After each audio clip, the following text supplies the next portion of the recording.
Senator from Louisiana. Thank you, Mr. President. Mr. President, I've had many experiences presiding when you've gotten up to speak about energy and the climate. And so now our roles are reversed. And I'll take a perspective somewhat similar to yours in the past, but perhaps a little bit broader. We are at a point in time where it is clear that there is a nexus between energy, climate, economic security for a family and for a nation, and national security. And if we ignore any one, if we overemphasize one and forget the rest, then we lose all four. I'll just show the example we have right now.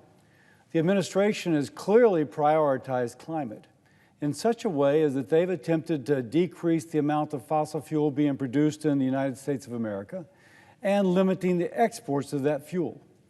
Because of that singular emphasis, we're now at a point where we have endangered the economy of many, not we, but circumstances around the world have endangered the economies of the European countries dependent upon Russian oil.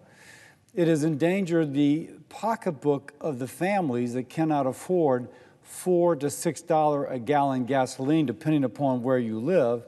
And the climate globally is worse. Because there's inadequate amounts of liquefied natural gas going to Europe, they are going to burn tremendous amounts of coal. And that coal, of course, will have a greenhouse gas profile that is far greater than that of natural gas. So the question is, how do we achieve all of our goals? The climate, the national security, the pocketbook issues for families and for a nation, as well as our energy security. And so that's what I wish to speak about today. Now, of course, we know there's a tension here. And the tension here is between this kind of almost battle we've been having in our country. How to develop America's resources, but how do we do it at the same time lowering carbon intensity? And if one party is in charge of the regulatory state, then they will attempt to use regulatory power to choke off the amount of carbon coming from America's resources. I'm speaking of fossil fuel resources at this point.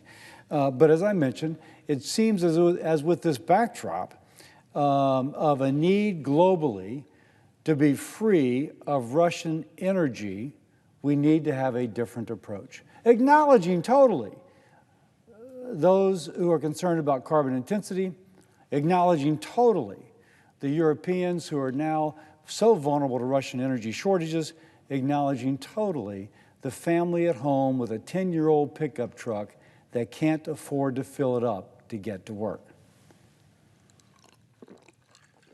Oh, Mr. President, I forgot to say, I ask unanimous consent that that Stephen Lorentz, an intern in my office, be granted floor privileges until March 17th, 2022. Without objection. Thank you. So first, let's just set the stage. Europe depends upon Russia for 40% of its natural gas supplies. Some countries in Europe depend upon Russia for 90% of their natural gas supplies. In 2013, EU imported 135 billion cubic meters of Russian natural gas. In 2019, 166 billion cubic meters. So one reason we need to export liquefied natural gas is to decrease that reliance upon Russian natural gas. Now, by the way, one of the reasons that the EU is using more natural gas is that the carbon footprint of natural gas is so much less than that of coal. So using gas was a way to achieve that which the United States has achieved, an ability to decrease your carbon emissions by changing from coal to natural gas. So,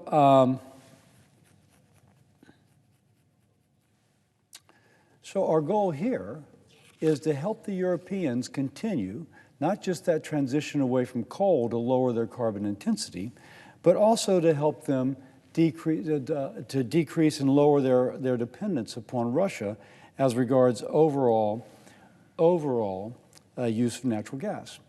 Now, there is a way to get at this within the next 10 months to lower global greenhouse gas emissions, to help the Europeans be freer from Russian gas, in a way which actually does not involve increased production here in the United States. So when I speak of our goals here, it isn't just to pump more out of the United States. It is to solve a global problem. An Italian energy executive with whom I spoke mentioned how in North Africa, they are using natural gas. Now, they ship a certain amount of it to Italy, and then it goes to the rest of the continent. But that the tanks coming from North Africa are about 50% full, and that there is a liquefied natural gas terminal in Egypt which is way below capacity. Why? Because the population growth in North Africa has been so great, and the number of people getting electricity has increased dramatically, that the natural gas that they used to ship to Europe is now being used domestically.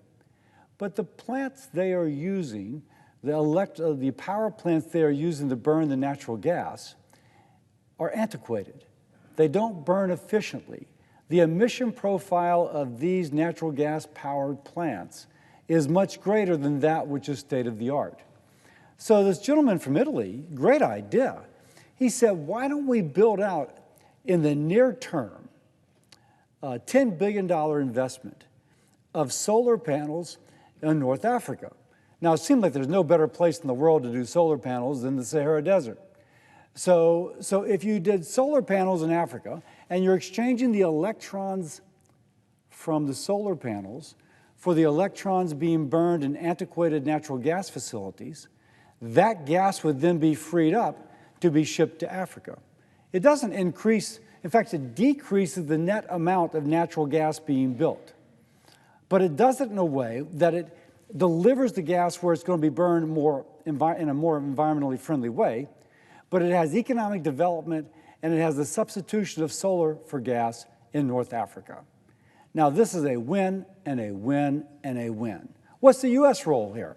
Well, the U.S. role can take our DFC, which is our financing corporation for overseas development, and I'm told if we just put up 5% of the amount, that sends a message to other investors that this has the support of the U.S. government and that they can step in here and make an investment too.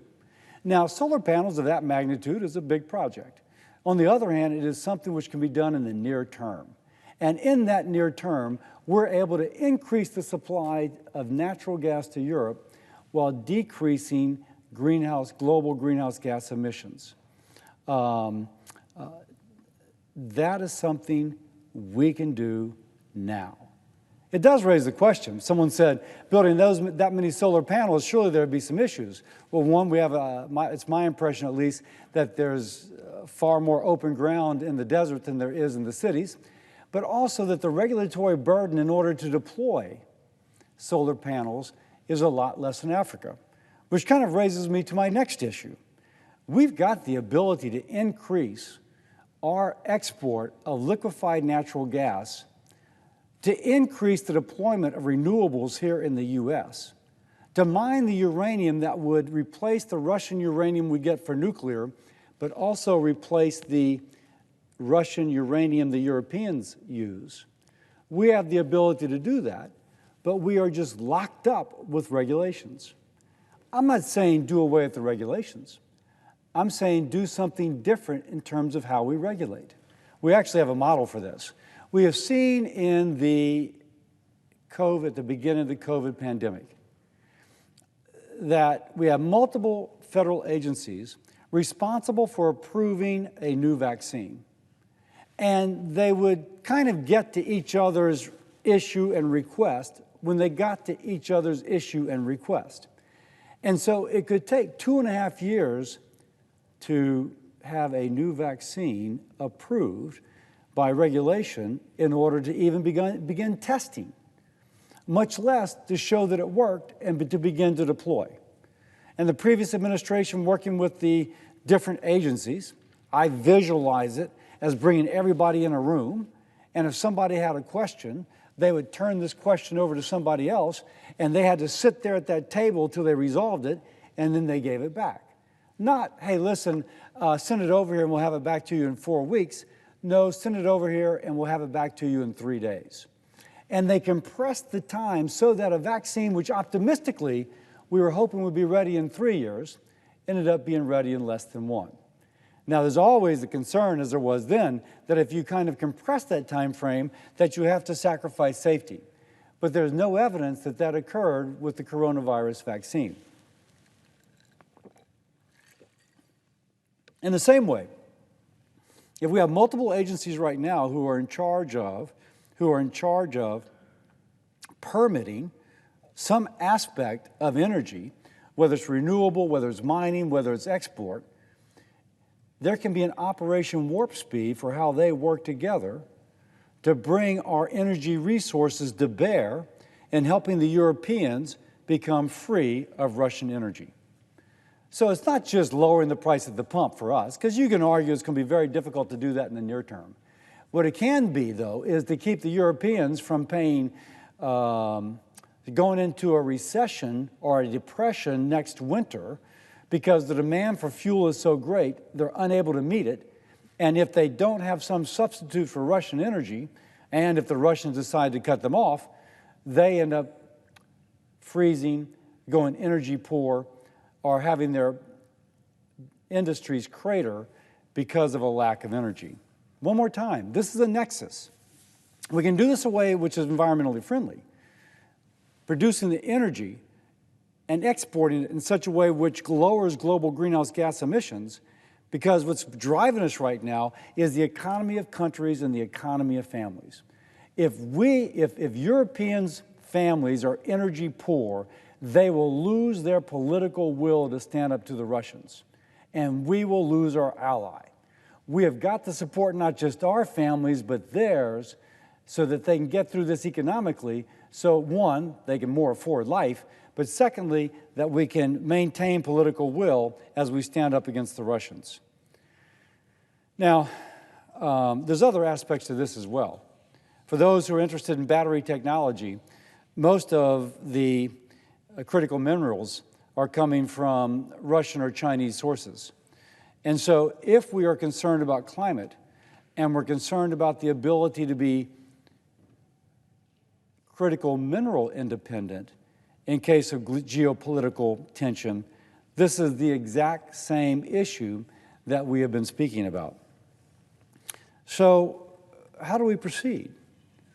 One, we just have to recognize we are at a time of extreme geopolitical tension where decisions we make in this country have ramifications worldwide. The Europeans are looking to us to help them with their energy crisis. And if we fail to help the Europeans with their energy crisis, the Europeans will pay as much as 6,000 euros more a year per family for their energy, and they will probably go into a deep recession. On the other hand, if we're able to solve this for the Europeans, we will also solve it for our families, the ones that are paying $4 to $6 for a gallon of gasoline. And we know what we're speaking about. Just to show that this can be done, as the United States has substituted natural gas for coal, we have lowered our domestic emissions by 14% at a time when global emissions have risen 24%. And in that time since 2005, where we've lowered our emissions by 14%, our economy is larger, we have millions more people, and we are domestically producing much more oil and gas, and there's been a subsequent return of energy-related industry to the United States. So despite an industrial profile and a mining profile and a population profile that would suggest that there would be greater emissions, we actually have 14% less than 2005. And we did it by acknowledging that domestic production of energy was going to help with our economy, help with the economy of families, but also help our domestic security and would also help climate, the carbon intensity of our society. So we've done this for our country. Now the question is, can we do it for the world? I would argue that if we choose not to, the Russians will win. There is no way that Europe or Europeans are going to accept energy poverty with a cratered economy due to the lack of affordable energy. On the other hand, if we are able to make this commitment, doing things such as financing for solar panels in North Africa, an Operation Warp Speed for energy to bring our energy resources to bear, the continued substitution of lower carbon intensity energy sources for that which currently is higher carbon intensity, we can accomplish worldwide, which we have accomplished here in the United States, which is to lower greenhouse gas emissions while making a more prosperous society and increasing domestic and international security. This is not theoretical. I've spoken to someone who could have an offshore LNG export facility completed in 12 months if he had his permits from the federal government.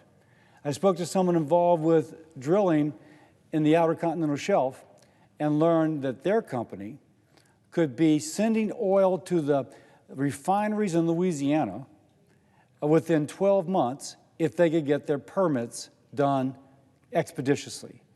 And I could give list after list of renewable, of fossil, and otherwise. It is now the time for the United States to take leadership.